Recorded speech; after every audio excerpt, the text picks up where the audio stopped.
We can start, just so you know, we still have people entering too, so Okay. be actively monitoring that as well.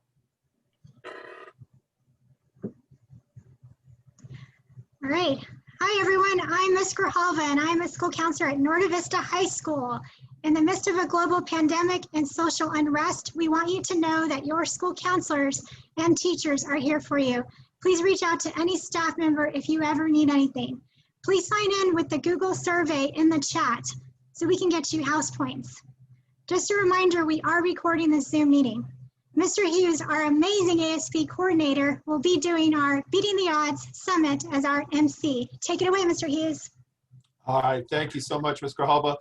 And welcome to the Beating the Odds Summit here at Norte Vista High School, the very best high school in the world, home of the Braves. Hello, everyone, and a special shout out to Miss Michelle Obama, and thank you again for this initiative. As already mentioned, my name is Mr. Hughes, and I'm the moderator lead for this event. We'd like to welcome a few members first from our school board. First, we'd like to welcome, for the clerk of the board, Miss Joanna Dorado. Can you just go and say hi? Hello, everyone. Hello. And we'd also like to welcome member Miss Julie Moreno as well. Hello, everyone. I'm excited to be here with you all. Thank you so much. Thank you for joining us. Also from our cabinet, we'd like to welcome Miss Dustin Abat, who is our Chief Business Operator. Thank you so much for attending. Hey, everybody. Thank you. Thank you.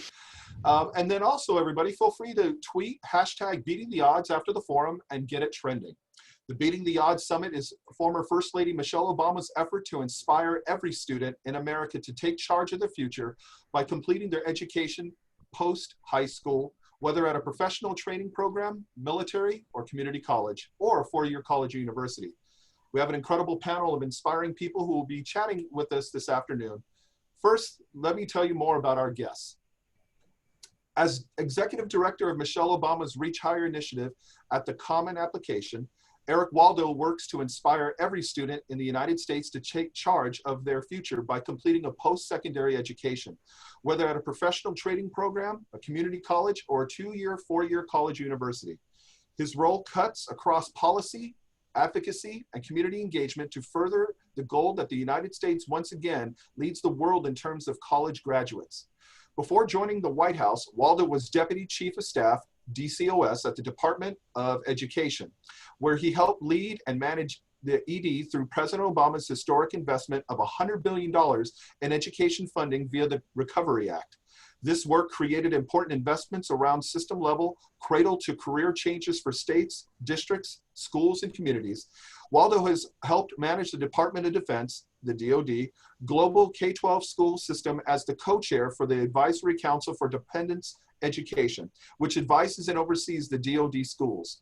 One of the first attorneys hired on a 2007-2008 Obama campaign, Waldo served as Deputy Staff Counsel, providing legal guidance on a wide array of election protection and operational issues for the $750 million Obama enterprise. After serving as an attorney on the Obama-Biden presidential transition team, Waldo joined ED as Special Assistant to the Secretary Duncan prior to becoming DCOS. Waldo also serves on the board of the Military Child Education Coalition and the Piney Woods School. Waldo earned a JD from the University of Chicago Law School and an MED from Harvard University and an AB from Brown University. He currently resides in Washington, D.C. Ladies and gentlemen, please welcome Mr. Eric Waldo.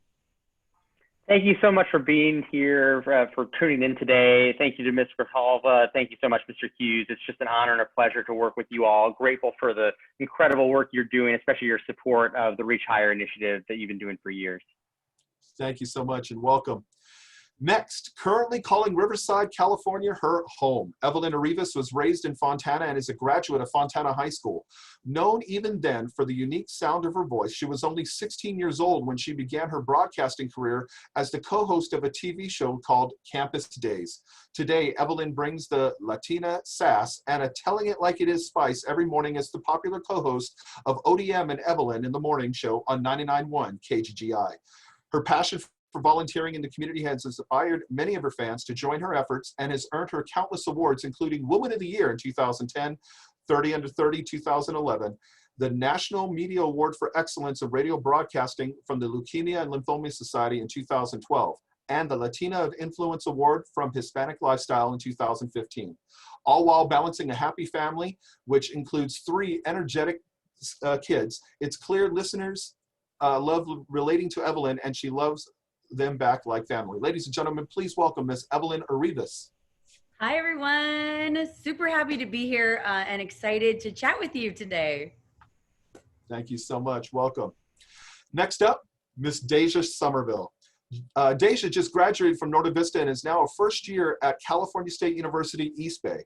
While in high school, she was part of the AVID program IB and Reach Higher Club. She currently works for Michelle Obama's organization, When We All Vote, My School Votes, as a West Coast Regional Ambassador Fellow. She works heavily in registering the West Coast to vote and making sure that they all are ballot ready for all upcoming and future elections through voter education. She also had the honor of meeting former First Lady Michelle Obama in a Zoom meeting where her efforts and Norte Vista efforts were honored for our voter registration efforts. Ladies and gentlemen, please welcome Miss Deja Somerville. Hello, everyone. I'm super excited to be here. Awesome. Thank you. Next, Angel Almaraz attends Riverside City College as a student majoring in film and TV production. He graduated from Norte Vista High School in 2018 and was part of the AVID program. His hobbies include video editing and making YouTube videos under the name Slinko. Ladies and gentlemen, please welcome Angel Almaraz. Hi, guys. Thank you so much for having me today. Thank you. Next, Mr. Connor Chappelle. He attends UCLA. He is majoring in psychology and minoring in neuroscience. He's entering his 3rd year and graduated from Norte Vista High School in 2018 as a member of the AVID program and an IB diploma student. He is a first-generation college student currently conducting introductory research in the neuroscience of psychological addiction, specifically in relation to alcohol and substance abuse. His hobbies include basketball, drawing, and making music. He wants to attend graduate school out of state. Ladies and gentlemen, please welcome Mr. Connor Chappelle. Good morning, everybody. Thank you for having me. I appreciate the opportunity. Thank you. Thanks for being here. All right, let's get right to it. Let's get some questions going. To learn how to beat the odds, here's some questions from our students. First up, for Mr. Eric Waldo. Mr. Waldo, could you please explain a little bit to you what you think it means to be successful? Yeah, that's a great question. Thank you so much, Mr. Hughes. I think that the critical thing really about, being successful is setting high standards for yourself. And that's one of the reasons we started Reach Higher and why we started Better Make Room and the work that Mrs. Obama did, because I think we want people to see that your education is how you can invest in yourself to discover your passion and also help you really self-actualize and figure out what you want to do with your life, whether that's becoming a teacher, becoming a counselor, becoming a lawyer, a doctor, a scientist, you want to work in social media, whatever you want to do, and higher education at a 2-year college, a 4-year college, a community college, a certificate, a credential, is going to help you actualize that. It's going to help you realize that dream. So I think to me, success is just setting high standards for yourself and realizing you can get that done as long as you work hard and ask for help. So I'm really excited because I think each and every one of you has just enormous, limitless potential. And I think, with the leaders that you've met in your life and your fellow classmates, you're going to realize that. That's great. Thank you so much. Next, question for Miss Evelyn Arribas. Can you talk a little bit about the apprenticeship steps you took at the age of 16 to become a radio host, and how did you get on the radio? Can you explain that a little bit for us? Yeah, it was really kind of it was a fluke how it all went down, but sometimes that's the way you find your passion. When I was 15 years old, right before I found out what I was going to do in my entire life, I thought I was going to be a vet or a veterinarian, or I was going to be in marine biology or something with animals. I loved animals, and I still do. But what ended up happening was I got involved at the ASB, and I will tell you, first and foremost, getting involved in one of your clubs at the school level in high school is the best way to do anything, because you learn so much about yourself. With ASB, I learned a lot about myself. I learned that I loved leading, and I didn't know that was in me. I didn't even know I was going to be good at that. So I was very proactive. When I was 16 years old, I was a junior in high school, and I was preparing for the senior breakfast for the class ahead of us. And I was going to be the senior class president. So I was learning everything that they were doing. And I met a gentleman who was a very nice man. His name was Mr. Camus. And he said, you have a very unique speaking voice. And I would love to chat with you about something I'm working on for PBS. And at first, I was taken back because I have no idea who this guy is. He gives me his card and he says, have your dad call me and I'll fill him in on everything. And I thought that was the smartest thing he could have done. And I gave the card to my dad. Turns out he was a teacher at our competitor high school, which was okay. And he had a broadcast program there where they filmed a PBS show, and he asked if I would consider hosting it. The show was called Campus Days, and it was on KVCR in out of San Bernardino Valley College. And I hosted that for 3 years. It was supposed to be a 1-year program, and I graduate high school, move on, and that would be it. But he asked if I'd stay on because we got to meet so many great kids, and it was touching a lot of people's lives, and it was a really cool experience. And it was where I found my passion and realized that I think this is what I should go into, some form of broadcast. I decided to attend the Academy of Radio and Television Broadcasting, and it's a trade school. So I decided to go trade school. I went that route right after high school. It was in Huntington Beach. I worked full time. I did that. And I found that it was going to lead me on set the course for the rest of my life. So it was a kind of a cool little experience that set me off in the right direction. That's great. Thank you. All right, next question for Mr. Almaraz. What is the best advice you can give a high school student? In your opinion, what's the best advice you can give to a high school student? This is for Angel Almaraz. All right, sorry, I was muted. So the best advice I could give a high school student would probably be to just never give up. At one point, I wanted to give up because I wasn't in the best place, and I would stress so much about school, assignments, due dates. I would turn stuff in late, and the financial late as well, the due dates as well to that. And I was just close to quitting and giving up school. But then I thought to myself, why quit? You've come this far, and you just can't quit. All because I'm stressed out. I was like, no, I'm not gonna quit. I need to do this. This is something I want to do, and it's gonna change my life eventually. And I just really need to be more organized with my academics and keep track of everything, because I'm not a good organizer myself. But that's really what got me down and unmotivated. Just a lack of organization. But I would say just don't give up. Try your hardest. I know it gets tough, but especially right now, but eventually everything's going to be worth it, and you guys can do it. Just don't give up. That's great. That's great advice. Thank you. All right, next up, Miss Somerville, question for you. What has been the most challenging thing about starting college for you? And do you have any tips for students who want to start at a Cal State University? So it's kind of a two-part question. Once again, Deja, what has been the most challenging thing about starting college for you? And do you have any tips for students who want to start at a Cal State? So to put it simply, there's a lot of things that go into starting at a Cal State, because first things first, I've never even seen the campus of East Bay. So when I picked this school, I was like, you know what? I'm going to go here. And I just did it. So if you can, go see the campus, get to know what programs it has and what clubs it has. And if they have a really good program for the field that you're interested in, those are good things to consider if you're going to go thinking about choosing a college. But starting college, honestly, the hardest thing has been being at home, because I'm trying to adjust to the college format and the rigor and all of the courses. And at the same time, my school is trying to connect with me. So they're like, oh, there's clubs and there's this, you can do that. It's just all of this information from them at once.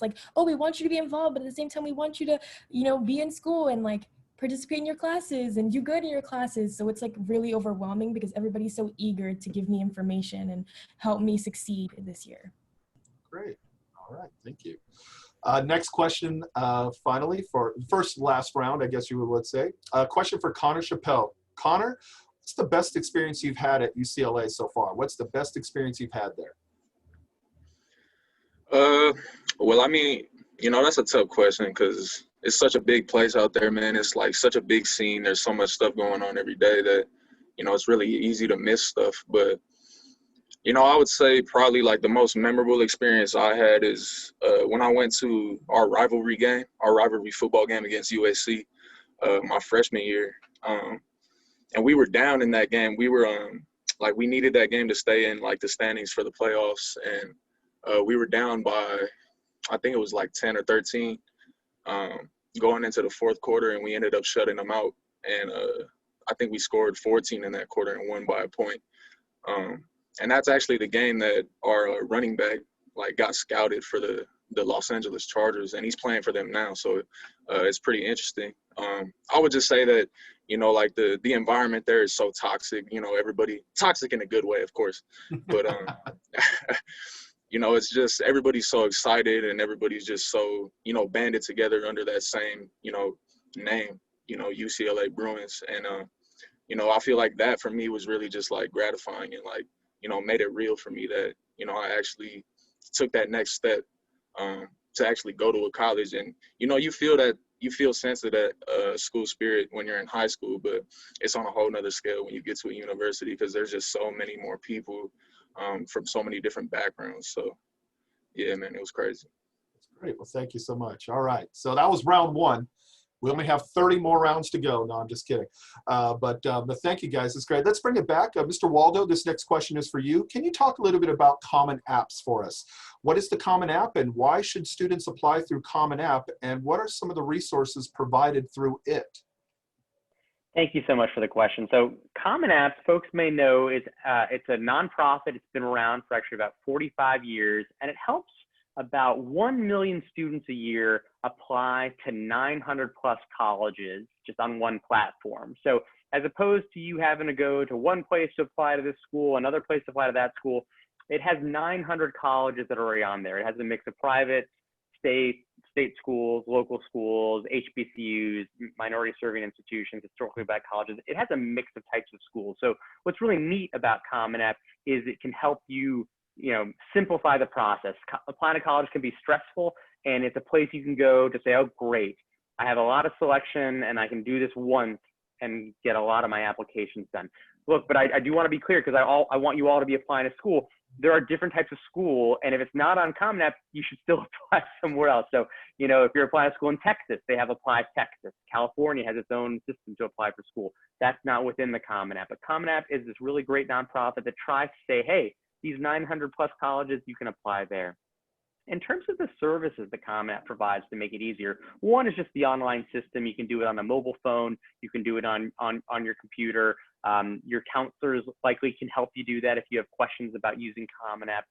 But the other thing is Common App, if you're applying to college, it makes it easy for you to actually get fee waivers. So you just have to indicate that you think you're eligible for a fee waiver, and they will waive the fees for you to apply to school. So also making it easier to do. And now we're working hard to help you through the Common App find more scholarships. Those are more things coming forward. And this past year after COVID-19, Common App made it possible for students to get 24-hour chat support and reaching out to school counselors around the country to do virtual support. So we're hoping to continue to support students who need extra support applying to school and then making decisions about college. That's great. Thank you so much, Mr. Waldo. I appreciate that. Next up, this is for Evelyn. Evelyn, next question. What's the hardest thing about being on the radio? And on the converse, what's the best thing about being on the radio? That's a good question. The hardest thing about being on the radio is when you're having a bad day, you can't let it show. Yep. And especially for the type of radio shows that I've been on, they're always upbeat. They're always about feel good. They're always about making people smile. So you always have to make sure you get out of that. If you're in a little funk, let's say something bad happened in your family and you're having a rough day, you're having a rough week, you got to let it go. And it's kind of a good thing too, because it keeps me a little separate from what is happening at home and puts me in another safe space where it's just me and our listeners. And the good thing, the best part of our, I think of our job in general as radio personalities is the listeners, getting to build these relationships with them. I've been on the air at 99.1 for 18 years on the morning show there. So I have seen it all. I've seen kids from very young all the way through college grow up listening to us. And I really consider them family. These are my listener family. And I talk to them online like they're family members, like, I remember that. And they remember when I had my first baby. And those are the best moments and my favorite parts of the job. That's great. No, thank you so much. All right. Angel, you're up. Next question for you. Can you explain a little bit how classes work at Riverside City College? How does that organize and how does that play out? So how do classes work at RCC? So eventually you do talk to a counselor once you start. They help you organize your classes, like depending on your major. They figure out what classes you need to take, the core classes, and then the class on the side, like some mathematics, like statistics or business math or whatever math you have to take in English and so on. But they're very simple. You show up and do the work. You have to be aware of all the deadlines and missing work. Because if you do miss work, depending on your class professor, it does affect your academic standing and attendance. If you miss a certain amount of classes, you will be dropped from the class with a W. If you don't know what a W is, it's basically like a warning, like a withdrawal from a class, and it does affect your progress. Once you get 2 of those, they basically say like, oh, okay, like for now you'll be out of the classes, but you can come back next time and try again. Yeah, you definitely don't want any of those. But right now, classes are very simple. Especially take advantage of talking to counselors, because those do help you out a lot, especially once you're going to a college. You do get kind of lost at the beginning, but the counselors are there to help you. There's people there at the offices that will definitely help you with anything you need. But the classes itself are simple. Right now they're obviously like in Zoom and online. But that still doesn't mean you get to miss classes. You know, you still have to attend and be aware of everything that's going on, because if you miss class, you do miss a lot of stuff, and it really does affect you. But classes are really simple, and just take advantage of those counselors and just be at your best. Thank you. And so here at Norte Vista, you know, our bell system, when we're back on campus, the bells kind of let us know when to go to the next class and the periods. So when the bells ring at RCC, that kind of helps the students to be able to know what class to go to next. So actually, yes, there is no bell. There's no bell system? No, there's no bell system at RCC. So you have to be aware of your time, because if you have to, that's the time is going to be your best, like your phone or your watch. It's going to be your best friend on there, because you do need to figure out when to show up. Because if you do miss the time, you're going to get deducted on that. It's gonna suck. It's happened to me before. I'm like taking a break, I'm doing something, and then I'm eating in the cafeteria, and then I look at the time, I'm like, oh damn, my class is all the way on the other side. So I have to go all the way there, and I'm late, you know, and it sucks, but you know, they just got to be aware of time and everything. All right, well, thank you so much. Yeah. Deja, why were clubs and programs so important to you in high school at Norte Vista, and how did they help you? So to start, clubs were really, really important to me because I was a part of like IB, and then I was a part of Reach Higher, the AP Stats Club, Avid. Like I was a part of a lot of things, and clubs were really kind of like my safe haven, because I was so busy and I had so many things to do, and I was taking really hard classes that I like, whenever I had downtime, I would go and spend it with like clubs and things like that, because I knew I was around people that I liked being around, and that if I needed anything, I could go to any of the people, any of the advisors, or any of the people, any of the other students. And it just really was like my entire support system for high school. And I really think that like if you're not in a club already, you should find one. I know that like it's an online format and it's kind of weird, and I'm doing clubs even now in college, and it's a little bit weird because it's online and the meetings are like, you know, through Zoom, but still like the idea of community and that whole like aspect of being together with people, and you're all like, you all have the same interests and you're all working towards the same thing, whether it's like an end goal or it's just like a club where you all knit, whatever it is. Like you need something that's for you, that has your interests and will like serve you and, you know, make you happy. So yeah. Yeah, so basically a good support system, you would say, and people to hold you accountable for, so that you all hold each other accountable to attain the same goals and desires. Would you say that? Absolutely, yes. Awesome, very good, thank you. Connor, what advice can you give students about succeeding during their very first year of school? Perhaps Deja might also, you know, she's halfway through, and Deja kind of shared with us before we started recording that she's in midterm week right now, and so she's preparing for that. But Connor, can you tell us a little bit about what it will take in order to be successful first year in college/university? Yeah, man. Well, I feel like a good place to start is for every student is trying to like devise what succeeding looks like for you, right? And you know, once you're able to do that, and that might take time, it takes more time for certain people, but once you're able to do that, I feel like the most important thing going into your first year is, because it is such like it can be such a drastic change in like environment, that it's really important for students to just try and focus on the things that they can do, and not really try and get like caught up in, because there can be so much noise, especially when you're on like these bigger campuses. There's always stuff happening every single day, and it's really easy, if you're listening a lot, to feel like you're just missing out on so much, you know, whether it be like memorable events or like critical information. It's really easy to feel like you're missing something. And as far as like midterms and stuff go, there's always going to be that, you know, initial nervousness because you've never taken a college midterm before. But I would just say approach it with a positive mindset. And as Deja said, you know, really use the community to your advantage, especially with this online format. There's a lot of different forums in which you guys can get in contact with other students that are in your situation.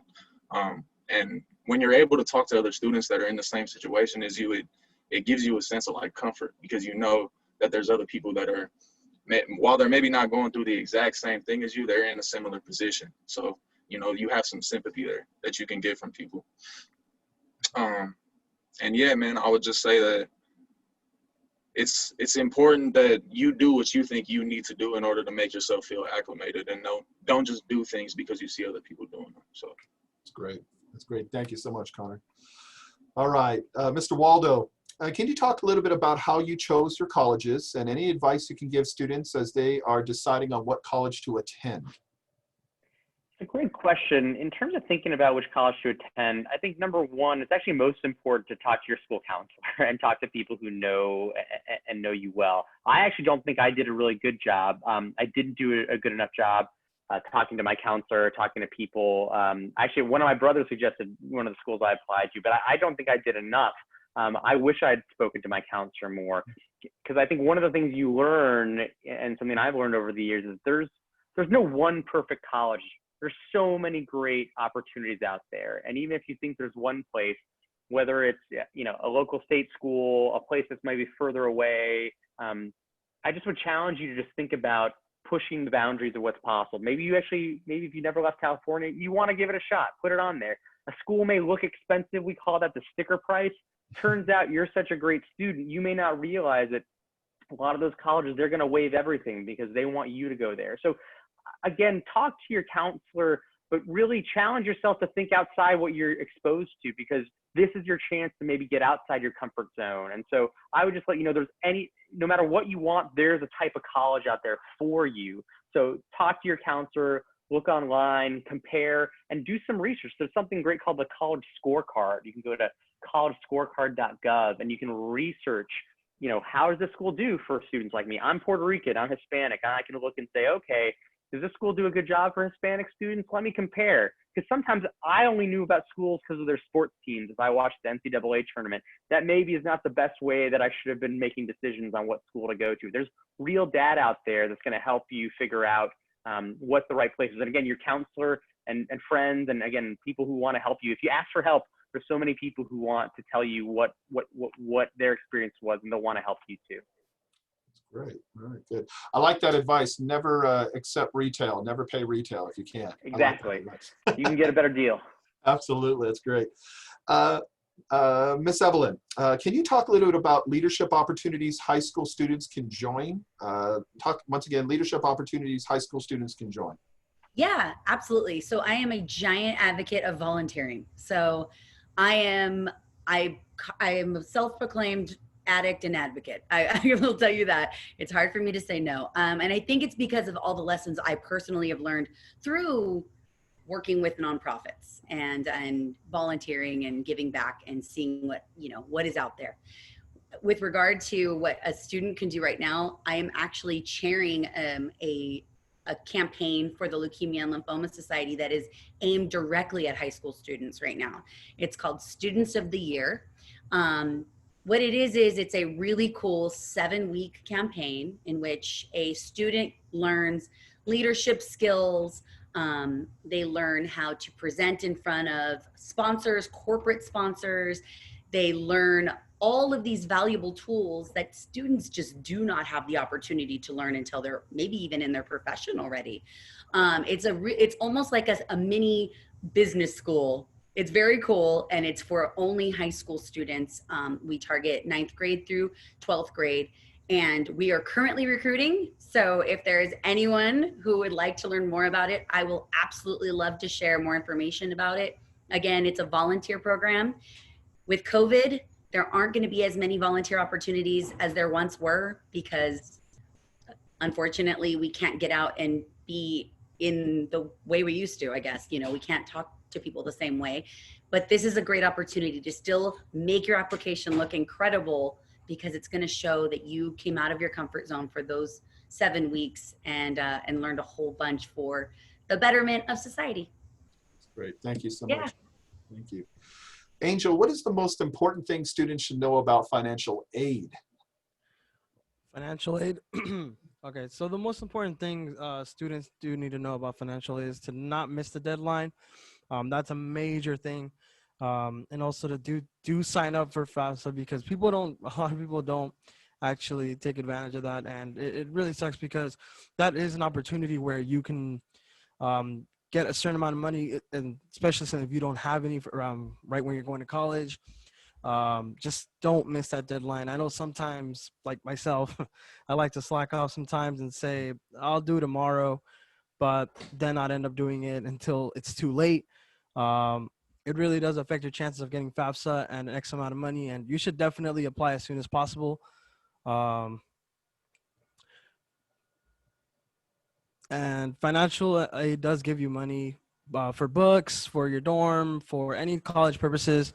But just because they give you a certain amount of money, don't go spending it on like stuff that you like really, really want, but mostly like the things that you really, really need, because other people do need that, and they don't have the money for that, you know. So I think the most important things people do need to know about financially is just to take advantage of the opportunity that they have if they're eligible for FAFSA, and just don't miss the deadline, really. So definitely step one is complete that FAFSA application. That is non-negotiable. That needs to be done regardless of whatever your financial situation may be. Do it and then go from there. That is definitely, that's words of the wise. Thank you. Ms. Somerville, Deja, can you talk a little bit about your role with My School Votes and why it's so important for students to register to vote and vote as well? Okay, I'm more than happy to talk about that. So I am a West Coast Regional Ambassador Fellow for My School Votes, and I work in voter registration and closing the race and age voting gap, because a lot of people of color and a lot of young people don't vote, because Gen Z, like, you know, we're supposed to be the change, we're supposed to be doing all these amazing things, you know, change makers, but we don't vote. So let's change that. So that's what I work in. I really want to make sure that especially people of color in Riverside County is like a predominantly like, minority like area. And so I noticed that like a lot of times people don't have the information that they need to do something, so they won't do it. And that's exactly what happens with voting. So in me like trying to giving the resources and giving tools and giving all this information to students in high school so that they can go to their schools and their communities and educate people in their area. It's to help young people and help people of color be educated, so that when November 3rd and then other elections roll around, they're ready, they know what they're doing, they feel confident, and they can vote with ease. And so, yeah, I pretty much talked about why it's important and like what I do. So that's pretty much it. Oh, thank you very much. And students, just so you know, and anyone else following along, Ms. Grijalva's already put in the chat box the link to register to vote in the chat. So please check that out. If you haven't done so already, make sure you do so. Connor, can you talk a little bit about basketball? That's one of my favorite sports, but talk a little bit about basketball and what it's like to try out for an NC2A Division I team. Can you talk a little bit about that? Yeah, man. I mean, more than anything, it was an incredible experience, and, you know, something I'll always be grateful for. Really and truly, like, basketball came into my life kind of like unexpected. A lot like Evelyn, it was more of an outlet, like, than anything else. A healthy outlet at that, you know. It does a lot of things for you. And I just feel like you know, to be able to have the opportunity to turn that into something that could actually be tangible for me going forward, it was incredible. And to be around those athletes, the Division I athletes, you really see, you know, the extent of where that sport can go. You know, and it's gratifying because, you know, seeing them like walking in the building, I kind of just had the feeling like I wasn't going to be able to like stay with them. But, you know, it actually, to my surprise, it wasn't a bad tryout. I got a lot of the coaches' contacts. I got a lot of opportunities from that. There were scouts at the tryout, and I got a lot of offers to play at like community colleges.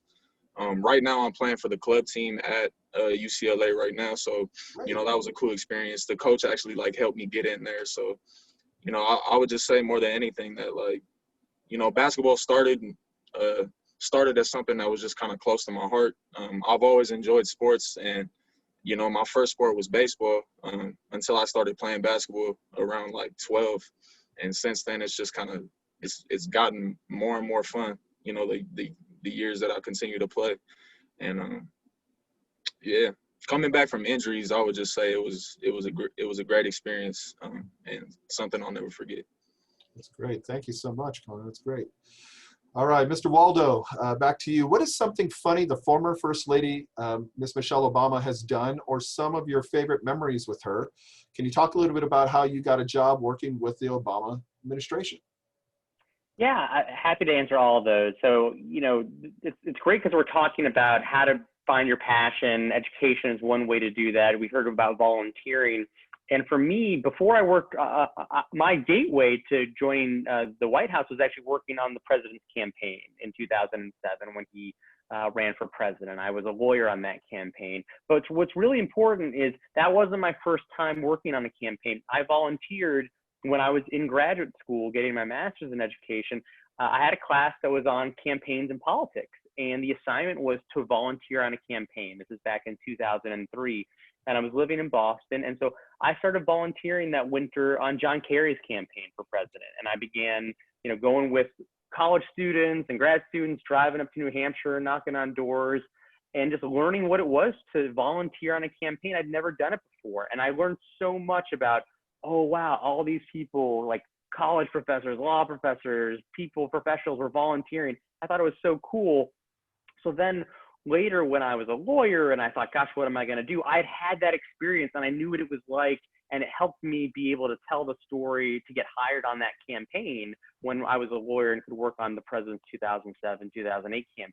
So again, it's not sometimes that you just volunteer once and you immediately get a job. Sometimes you show some passion, you follow some trails, and that led me to getting on President Obama's campaign, which gave me the opportunity to work on the transition and go work in the administration in the White House. So again, you never know what a volunteer opportunity may take you. In terms of some fun stories with Mrs. Obama, you know, I always tell people, and again, you can watch her documentary on the Becoming Tour on Netflix if you subscribe or you have a family member with the password. What she's like when you see her on stage giving a speech is just actually what you see behind the scenes. She's a really authentic, great person. We used to joke she's like a hugger in chief. She likes to hug people. She gives great hugs. And I think some of my favorite memories are just seeing her meet young people, especially when we did Reach Higher events. So we did a Reach Higher college signing day in Detroit. I guess that was in 2015. And, you know, we were meeting with kids from inner city Detroit who had all just graduated from high school, all had a plan to go to some college. And she met these girls and they had their college shirts on, and, you know, they just burst out crying because they were so excited to meet Michelle Obama. And the first thing she just does is she just wraps them up in a big old hug. And, you know, that's what it's like working for Mrs. Obama. Her first instinct is to empathize, to see your humanity, and to make you feel at home. And that's what I think she's really great at, and why it's been so much fun getting to work with her for so many years. That's great. Thank you. That's great.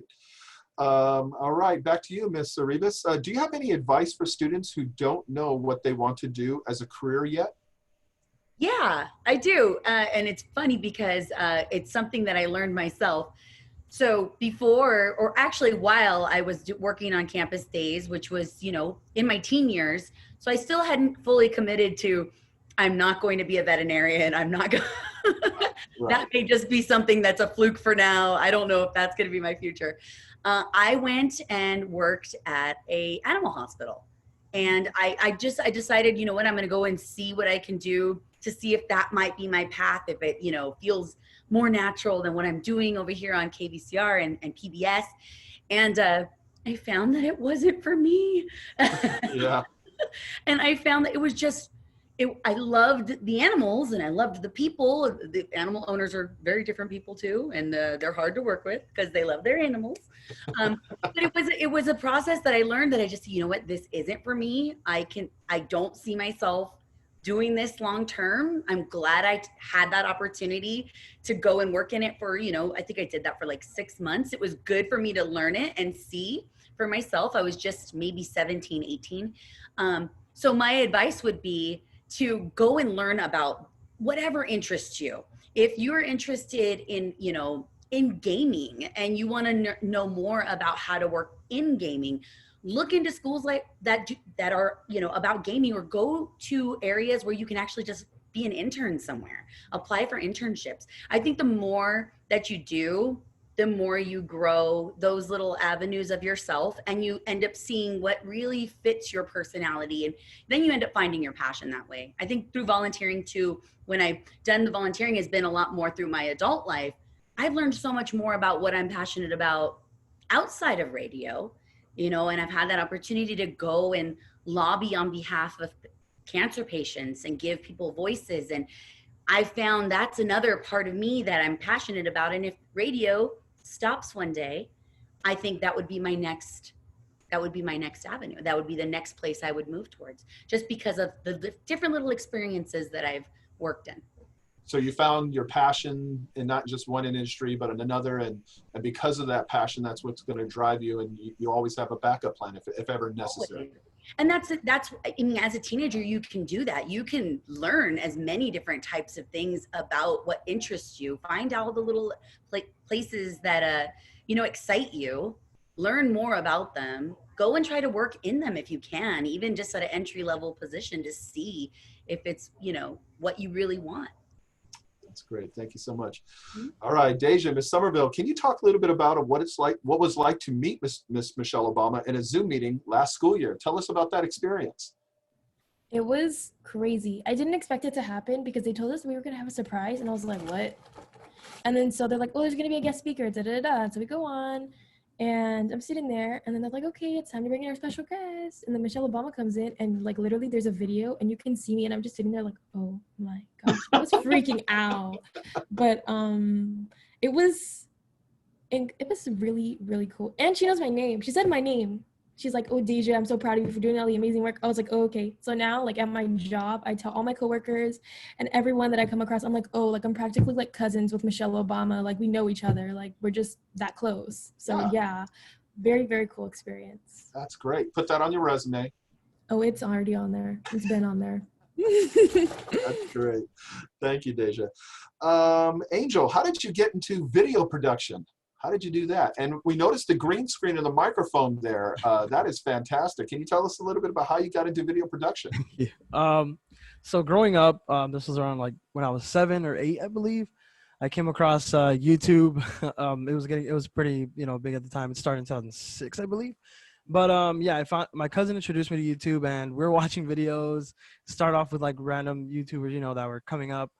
And it was cool. I really liked it. And I had a video camera that my family had before.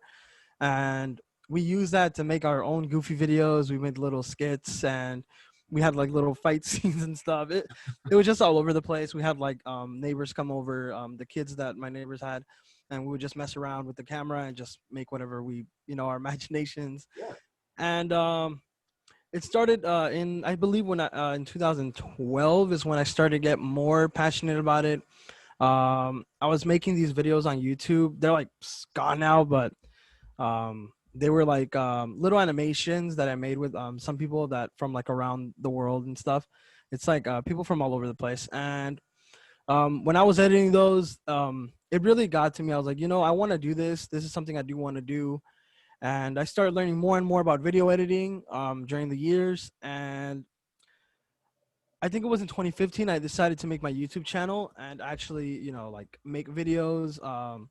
And I think I gave up pretty quickly. I think I was only on it for like 2 months, because I wanted to focus more in school as well. But then in 2019, in 2018 and 2019, I was looking more into video making and video production and how it works, how to get organized on it. And in 2019 is when I bought my camera. It's a Canon EOS 80D. It's very amazing. It's pretty pricey, but it's a really, really, really nice camera. So I used that to start my YouTube video channel and my YouTube channel, and it did really good. I got a lot of support from people, including my family, my friends, and people from my old classmates and stuff. And it was cool, because people did say that I should do this because they would see me in it, especially Priscilla Grijalva and Dan Reyes. They really believed in me. I did help them with video productions, and so yeah, I just started to do this, and I fell in love with it, and it's something that I do want to do in the future. It's a career that I want to have in the future, and yeah, pretty much it.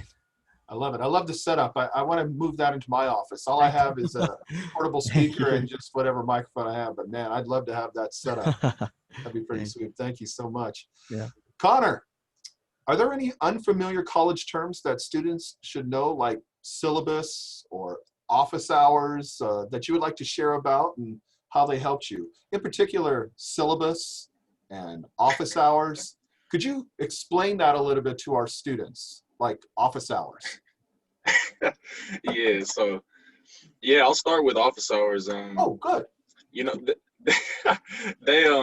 they seem kind of daunting on the surface, but you know, really and truly, I think that is one of the most, you know, useful resources that colleges and academics in general provide.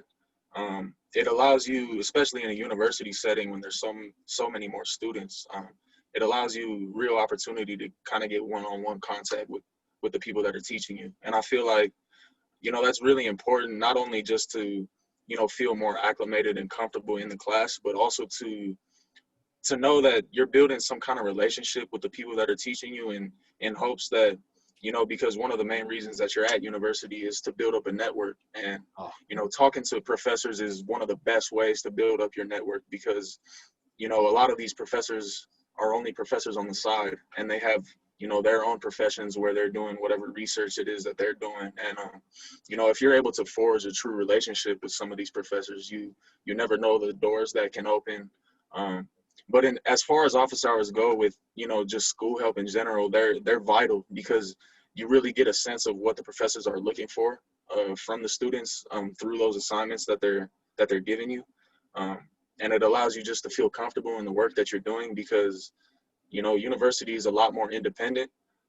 So if you just have that little bit of extra guidance, I feel like it's a lot easier for you to take everything one by one and not feel so overwhelmed. You know, but there's a number of other resources as well. When you go to college, you kind of fall in love with like the acronyms and stuff that they use, because it's, you know, there's so many different resources. You got PLFs, which are peer learning facilitators. You got, you know, CAC, which is your college academic counseling.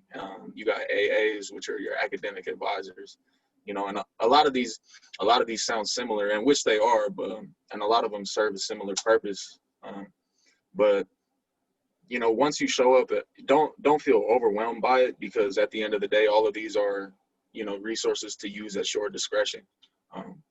So, you know, the more familiar you are with them, the more they're going to be able to provide some assistance to you and assist you in, you know, going throughout your college career. So that's great. Yeah, definitely in these unique times that we're facing right now, obviously the model of instruction here at Norte Vista has changed rather dramatically, I would say, and instead of focusing on probably not all the positives, more the negatives, excuse me, one of the positive things that come out is the introduction of office hours to our students. And the idea now is that we have structured office hours, not just on Monday through Thursday, but also on Fridays as well. And again, you know, and I know I'm commenting right now, but, you know, professors in colleges, they're human beings just like anyone else. And being able to now identify not just as a number, but also as a name and a student and seeing that interest. And I love what you said about that, Connor, about the idea of creating network and a support system and getting all that additional support. So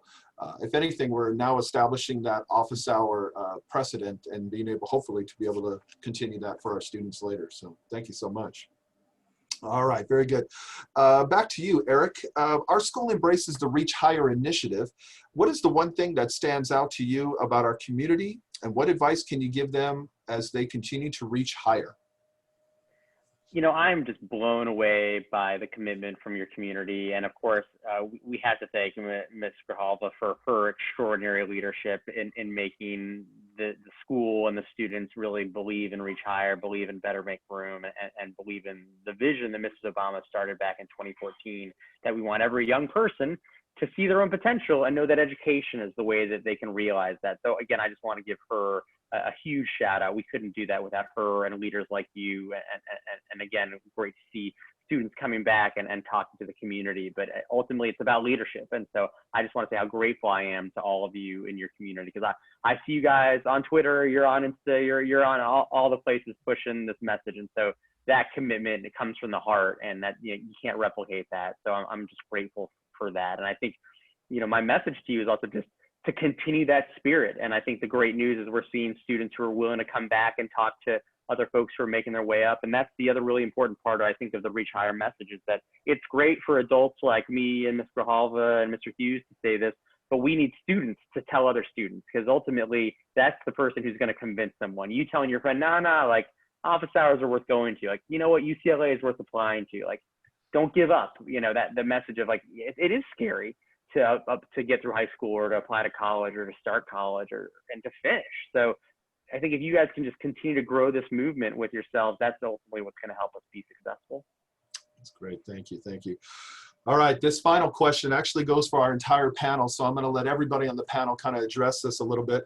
What is the best advice you can give to students that you wish you knew when you were in high school or college? So, you know, hindsight is always 20/20. Of course, we've heard that numerous times. What's the best advice you could have given a younger version of yourself, and perhaps the current generation right now as they're watching this? What's the best advice you could give them? So we'll just kind of go throughout the panel right now, and we're going to finish up with Mr. Waldo, because you already answered the question. So let's go right now to Ms. Arribas. What would you say your best advice would be?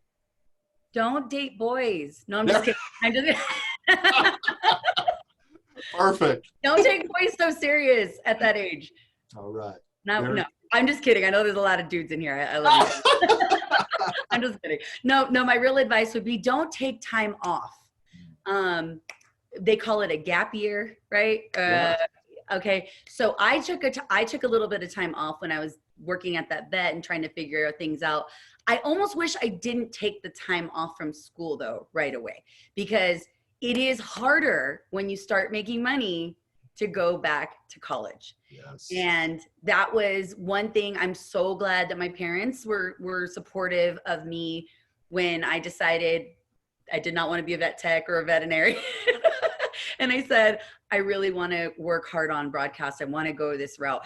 Will you support me if I'm not, or, you know, will you help me, guide me? And they were cool with me dedicating my time to go back to school. And so when you take that time off, you really do, you show your parents, first of all, oh, cool, they're self-sufficient. Look they've got a job. They've got all these things going on. And then you realize, oh shoot, now I may not be able to go back to college. I may not be able to balance both of those things at the same time. So I would say my advice is to don't take time off. Go right to school.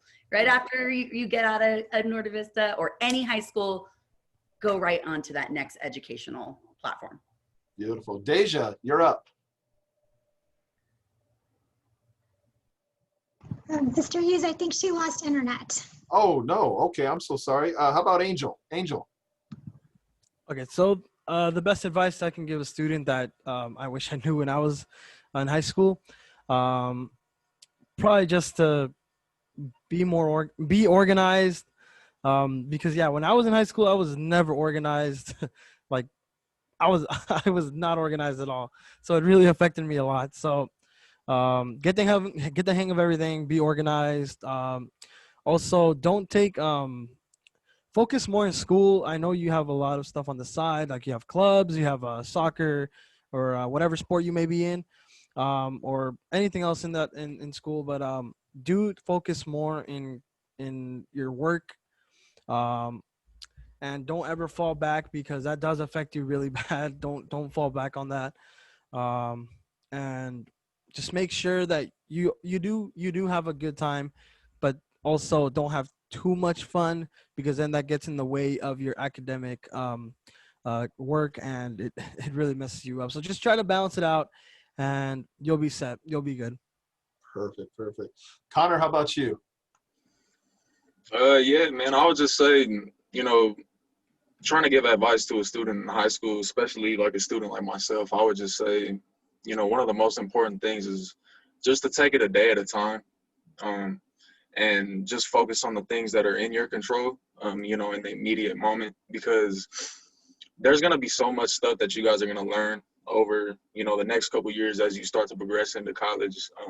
And as you're learning so much, it can be really easier for you to think like, oh, if I'm learning this much, like I must not know anything about it. And that's not really the truth. You know, the better thing to realize is that everybody's on that learning curve too with you. You know, nobody has like this secret ingredient to get through all of these tough times, and you know, tough times are inevitable. So I would just say to, you know, be grateful for the things you do have, and try and take these big steps a day at a time, because if you try and look at it from a grand scheme of things, it can be quite overwhelming. Yeah. That's great. Thank you so much. Mr. Waldo, how about you? Yeah, I think, and just to build on what Connor was saying, I think ask for help. You know, I think there is this fantasy that like you have to do it by yourself, and if you have to ask for help, it means you don't belong there, something's wrong with you, everyone else has figured it out. There's something, it's a fancy term like researchers have come with, it's called imposter syndrome. And basically what that means is everyone thinks like, oh no, are they going to find out that I don't belong here? And I got to tell you, it never ends, right? You may feel that when you made the varsity team, when you're in the play, you know, when you started college, when you start your first job, your internship, imposter syndrome doesn't go away. The first time I learned about it, I thought, I'm sure I felt it at the White House. Oh my gosh, do I belong here? And I'll tell you that you got to know everyone's the same, but you know what will help you is asking for help. And that means those professors want to help you at office hours, the TAs want to help you, your classmates want to help you. But if you think you have to do it by yourself, that's where I see people fail, right? They think I got to close the door. I can't let anyone know I'm suffering. And that's where I've seen students and friends, you know, struggle. And so again, I wish I had had better advice in college and known that it's okay to say I need help. And once you say I need help, so many people in the university, you know, among your peers and your family and your community will say, great, here's the ways I can help. And that feels so good. So it takes courage and vulnerability to ask for help. But I would encourage you that that's the best advice I can give you. Help is going to look different for you. Help can be at office hours. Help can be having a mentor. Help can be, you know, asking about a food bank or asking about a scholarship or going to the financial aid office and saying, I need more money. But please don't think you got to do it by yourself. Ask. Yeah, that's great advice. Yeah, and I know there's a little bit of trepidation involved and a little bit of reservation about, you know, being vulnerable and asking for help. But man, the moment you do so, there's a myriad and a flood of opportunities of people that want to be able to pay it forward and support others. So well, that's great. Well, everybody, we've kind of come to the end of this. And again, I can't thank our panelists enough. I know that unfortunately Ms. Deja's connection got disconnected, but I can't thank all of our panelists. So just once again, I just want to thank those of us who are in the room and for giving up their time to be a part of what we're doing. And a couple of people I wasn't able to introduce at the time, but I wanted to make sure I also did. So Ms. Ventrice Shanklin, are you still here, Ms. Shanklin? From Sally? Hi, hello. Sorry I forgot the introduction. You're from Sally Mae, and thank you so much for being with us and sharing this time with us. Really do appreciate you. Thank you. Absolutely. I always learn so much, especially from the students and their experiences. So I appreciate you allowing me to be here. Thank you. And also from the Riverside County of Education, Ms. Kimberly Sharp, thank you so much for being here with us as well. Are you still here by any chance? I am. I'm still here. Thanks for having me. Thank you. Yeah, absolutely. Look, and I love the background drop with Miss Grijalva and Miss Sharps. Mine, I have my BB-8 in the back and my Hawaiian posters. That's what I have. But they've got it all dialed in. It looks very good. Thank you so much. And last but not least, our vice president from our school board, Miss Lizette Vega. Are you still here? I was told that she came in. Yes. Are you still here, Miss Vega? Yes, I am. There you are. Hello, hello. Sorry. I just wanted to make sure that thank you so much for joining us, our vice president, and of course, both of our board members, board clerk, Miss Joanna Dorado. Thank you again. And of course, member Julie Moreno as well. Thank you so much. And again, I would like to once again thank all of our board members, excuse me, our panelists, and in particular as well, Ms. Grijalva, thank you so much for putting this together. She is an advocate for all of this and making this happen. She puts in countless hours, everyone, to put this together. And so just thank you so much for your times and efforts. Thank you, panelists, for giving up your time, especially during, I don't know, midterm week and that kind of a thing. And also, Connor, I know you're heading back to class here soon. I guess to wrap up a little bit in what we kind of heard from everyone today, students, current students, one of the things that I have the pleasure of and the opportunity to do is see former students come back. And so just being able to see Connor and Deja, and I didn't really get to meet Angel as much, but I did know Connor and Deja. It's incredible the difference between a second semester high school student, second semester senior in high school versus a first semester in college. The amount of growth that happens in that time period. And please understand, students, that there is just a litany of people that want to support you. And I love seeing graduates come back. You can see from our panelists and board members that we're here to support you, and our counselors as well. We want to do whatever it is that we want to be able to help you to find your passion, as Ms. Arribas was talking about, and being able to pursue that. We're not expecting you to have all the answers right now, but what we are expecting you to have is ganas, desire to be able to find a place in which you can pay it forward and contribute, and to do it in a way that you are passionate about. And so there's a myriad of ways. One of the things, unfortunately, please know that part of Michelle Obama's initiative is to be able to also recognize our military as well. And we did have in line Petty Officer First Class William Escobar. Unfortunately, he got called away for an important obligation right at this time, so he wasn't able to join us. But we had several questions also regarding our military and being able to, for those of you who are interested in pursuing our military avenues as well, that's available. But there is a pathway and a passion for everyone. The question is what is your pathway? What is your passion? And you need to find that, and then set first things first, being able to prioritize and be able to ask questions and get help to get the support you need. And once you do that, you will find success, however you measure it, but you will find that, and you'll be able to pursue this life with passion, and that's what we want to do. So anyway, we've now come to the end of our Beating the Odds Summit. Again, thank you all for your time. Thank you so much for being here. Have a blessed day.